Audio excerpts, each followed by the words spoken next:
Hace 202 años. Ya tantísimo tiempo pasó que en la Ciudad de México se firmó el Acta de Independencia de la Nueva España, proclamando una nación independiente que todo el mundo admiraría. Pero ya han pasado 200 años desde eso. ¿Cómo es que México ha quedado a parar en la actualidad? Bueno, pues desde su independencia tuvimos...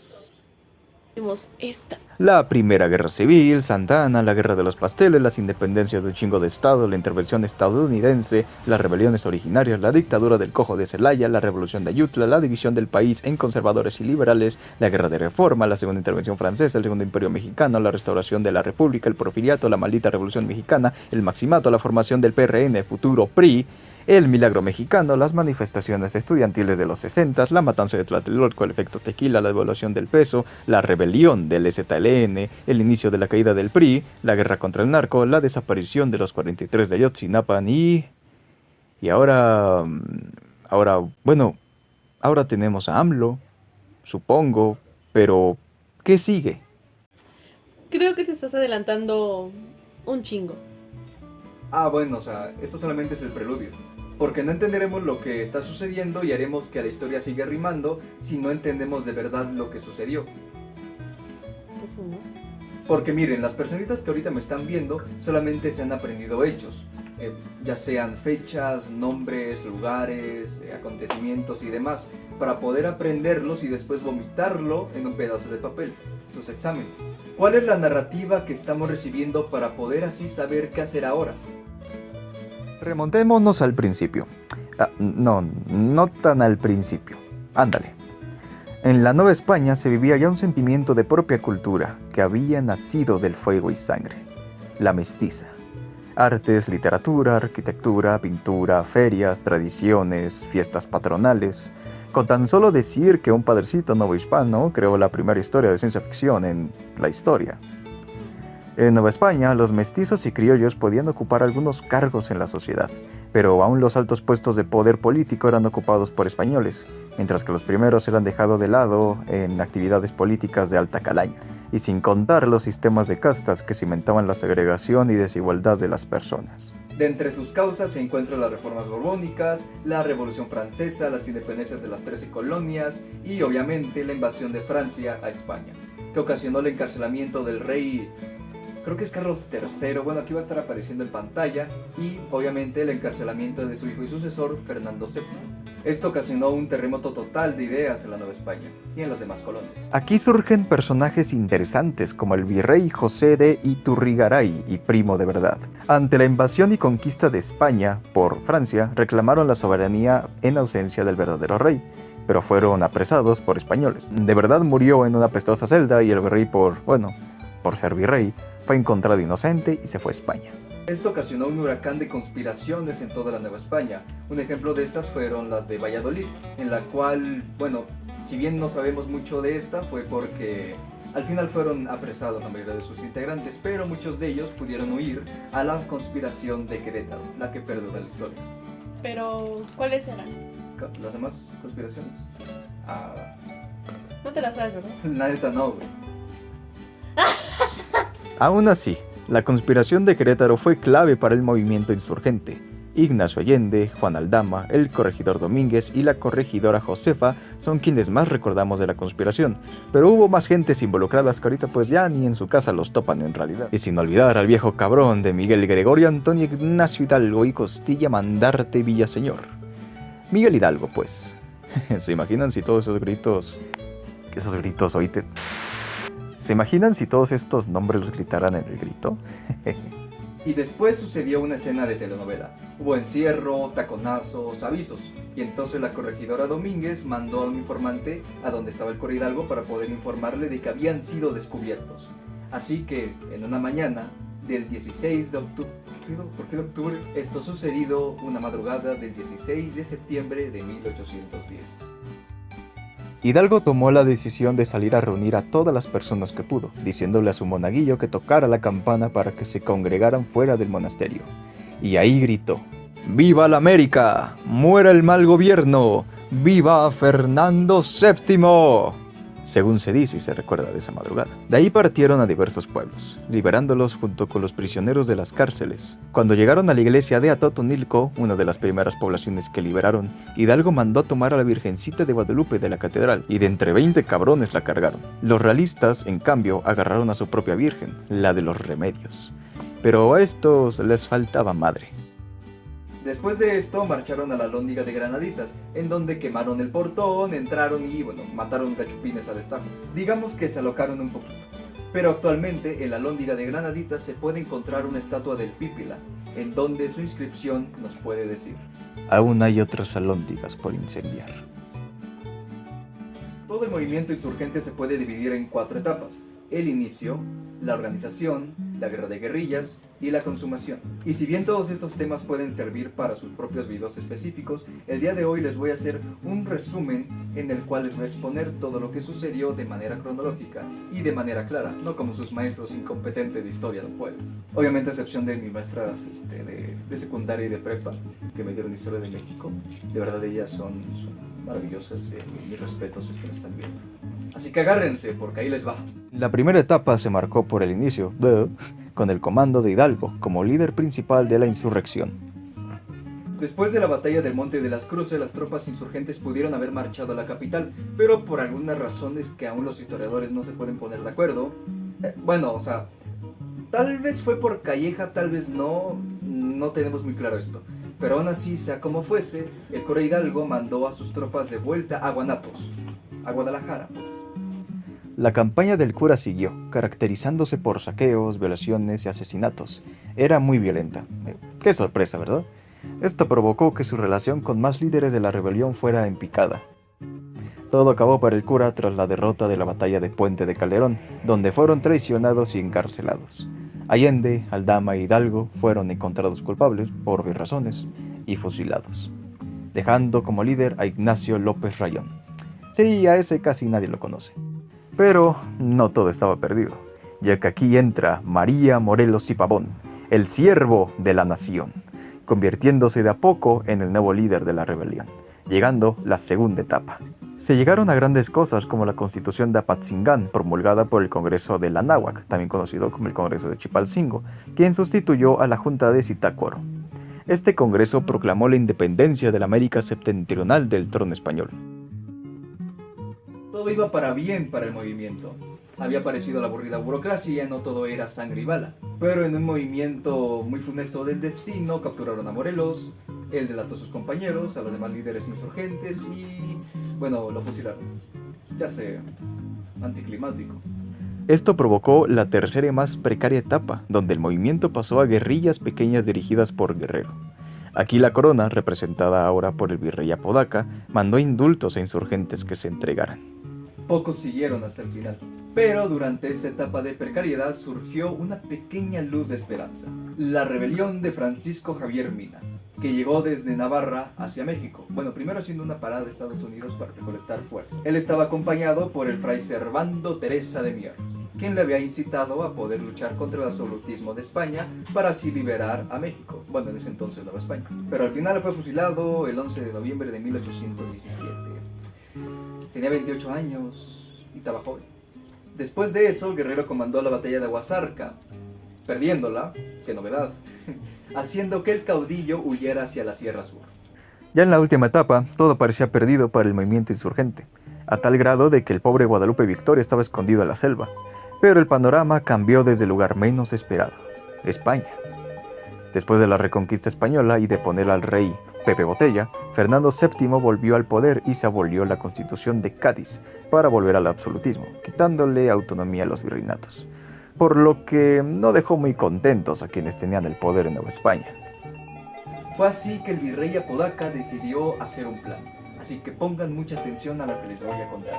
Se escogería un militar de confianza que ya hubiese luchado contra los insurgentes para que venciera su último resquicio, para después declarar la independencia con la condición de que las jerarquías y orden de poder dentro de Nueva España quedara como estaba, y así todos contentos. Bien bonito ese plan, muy bonito, muy lindo, muy padre, pero, el coronel escogido para esta misión fue Agustín de Iturbide. Y aquí el pícaro miró cosas. No sabemos si fue exclusivamente por su ambición de poder, pero lo que sí sabemos es de que él tenía planeada una independencia total de Nueva España. Así que durante su campaña contra el caudillo insurgente, perdió misteriosamente todas las batallas. Algunos historiadores dicen que fue para poder acercarse a Guerrero. Iturbide convenció a Guerrero de sus ideas independentistas, por lo que después de una larga correspondencia entre ambos, el 10 de febrero de 1821 se reunieron en Telolapán, los dos ejércitos y sus líderes para su unión.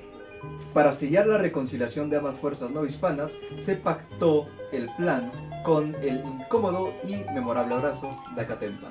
Este incómodo abrazo significó el comienzo del fin, el inicio de algo nuevo. Más o menos. 14 días después, Iturbide proclamó el Plan de Iguala, donde se unificaban los dos ejércitos y se creaba el famoso ejército trigarante, que prometía 3 garantías para el movimiento.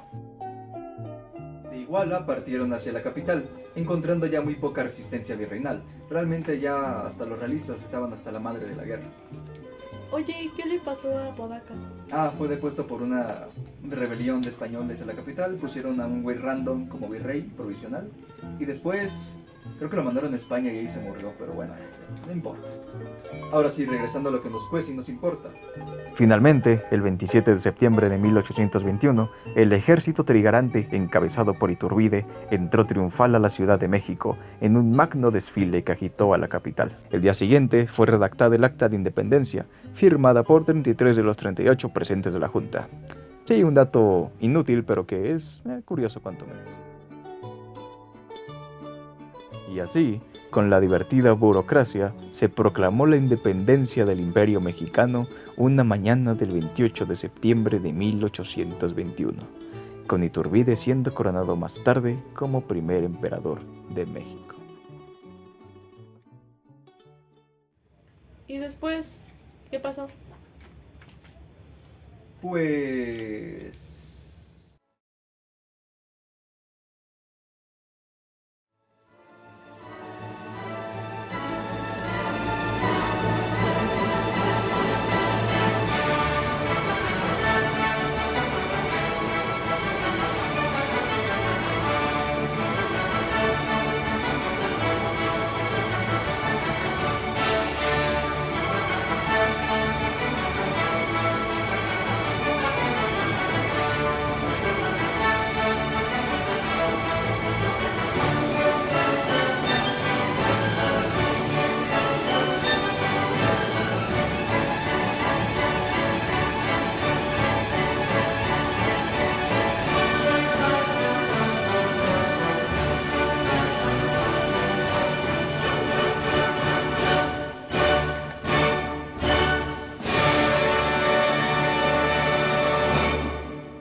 México!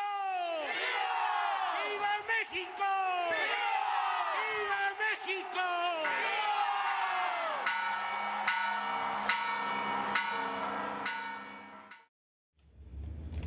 Sí, creo que eso no se lo imaginaban las personas de ese tiempo.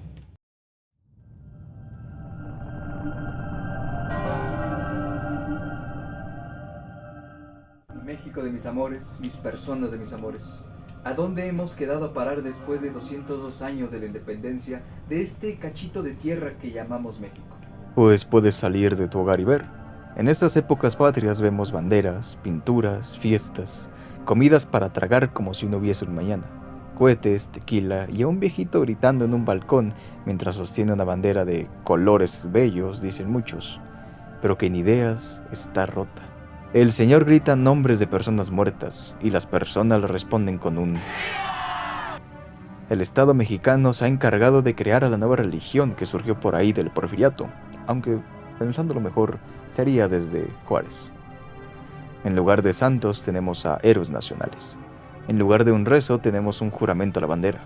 En lugar de una cruz tenemos una bandera que contiene un símbolo errado al original y colores que sostienen ideas caídas en desgracia. Pero ¿por qué lo identificamos así? Bueno, podemos decir que es para cimentar la vigencia de la nación-estado y justificarse a través de cosas e ideas que no representan idealmente la realidad del país en su gran complejidad.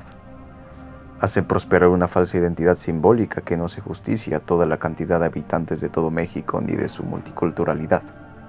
Recuerden que nuestro país es uno de muchas culturas y no solo la mexicana.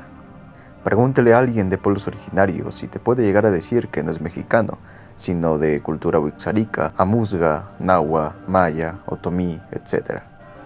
Tampoco engloba sus lenguas y visiones del mundo que de ellas emanan. Esto reduce al mexicano en un patriotismo sostenido por pilares de sal, una ilusión de unión que desea mantener la nación-estado para justificar su máxima autoridad sobre todo el territorio por encima de todas nuestras realidades y riquezas culturales. Hay que revisionar nuestras narrativas patrias para ya no seguir ideas que nos hacen creer que todo está bien y que si no te gusta te aguantas o te vas de aquí, sino conocer de verdad al mundo y así poder cambiarlo, haciendo que de verdad haya esperanza, unión, paz, hermandad y rememorar la sangre de nuestras personas hermanas que ya han caído en su lucha. Yo no quiero sobrevivir, quiero vivir.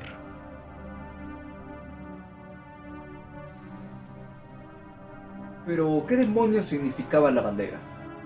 Esperanza, ok. Unidad, cámara, me late. La sangre de nuestros héroes mexicanos. En este país donde cada vez que ves las noticias hay una persona muerta, donde el Estado ha desaparecido a personas, donde la violencia de género permea el aire, donde la violencia contra el prójimo es pan de cada día, donde la desunión y apatía de las personas las separa, donde santificamos a los pueblos originarios de antaño y olvidamos que aún siguen latientes, donde la esperanza ha sido suprimida en muchas personas, donde la mitad de México vive en pobreza y solo un pequeño porcentaje guarda las riquezas de esta tierra, donde la unidad se ha visto destruida por apatía y enajenación al individualismo calcino propiciada por el post y necrocapitalismo. Díganme.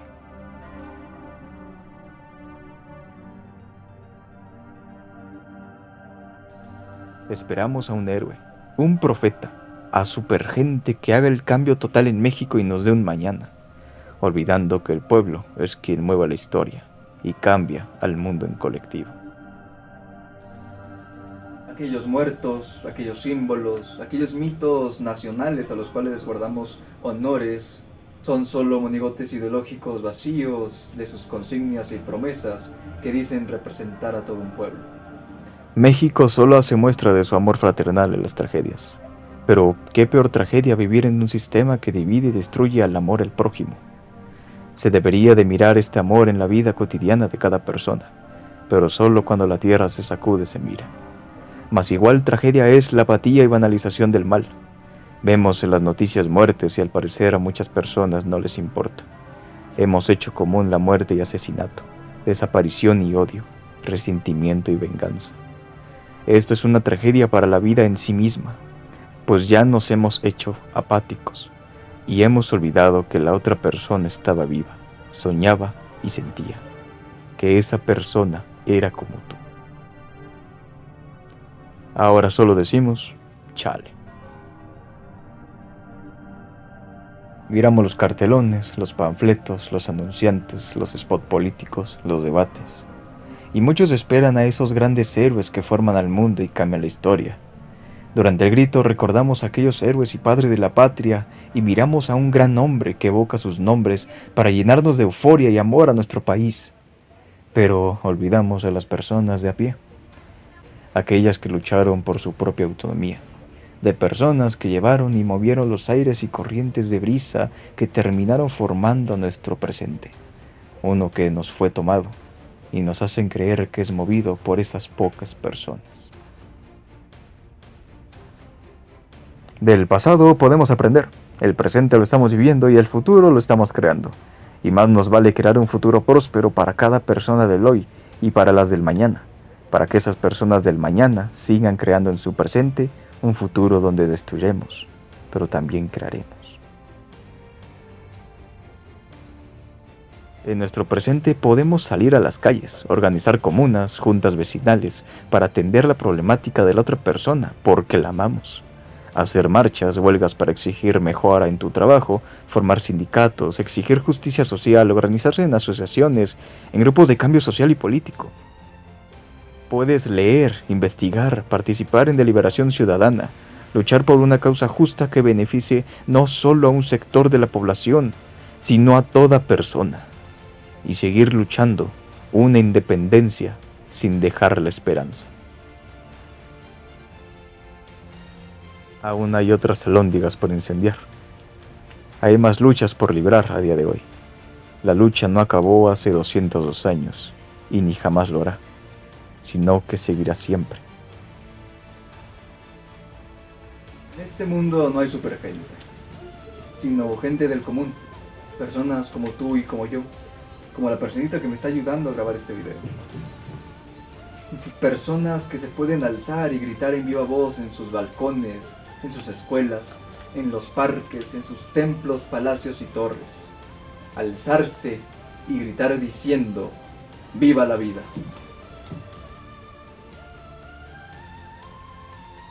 La lucha es como un círculo.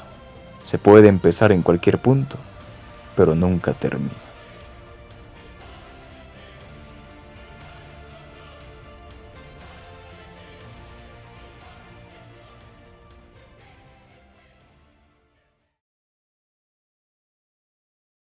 Wow, pero miren nomás el video que se aventaron. Así es, ha regresado el señor Axolotl. Y vino ahora sí para quedarse. Al menos por los próximos 6 años. Eso dijiste hace un año. O sea, sí, pero... Este video fue la primera parte de una trilogía que les quiero traer aquí en el canal de reflexión histórica. Además de un poco de divulgación, obviamente. Ahí llegaron por mí. Empezamos el viaje primero con la independencia, después vamos a ir con la Revolución Mexicana de 1910, es que hay muchas. Final vamos a terminar con la rebelión del EZLN. Ese video lo voy a subir el 1 de enero, conmemoración de 30 años desde su levantamiento. Pero no solamente eso les traigo, sino muchos más videos, muchísimos temas, muchos proyectos. Así que se vienen muchas cosas interesantes aquí en este canal. Ahora sí, sé que lo he dicho muchas veces, pero esta es la buena ahora sí. Sí. Sí, a huevo. Estoy preparando unos guiones que espero que los puedan disfrutar si así fuese el caso. Ahora, sin nada más que contarles, yo fui el señor Axolotl y espero que este video lo hayan podido disfrutar. Recuerden que mi principal objetivo es que ardáis viviendo en esta vida cotidiana. Sigan sintonizándonos.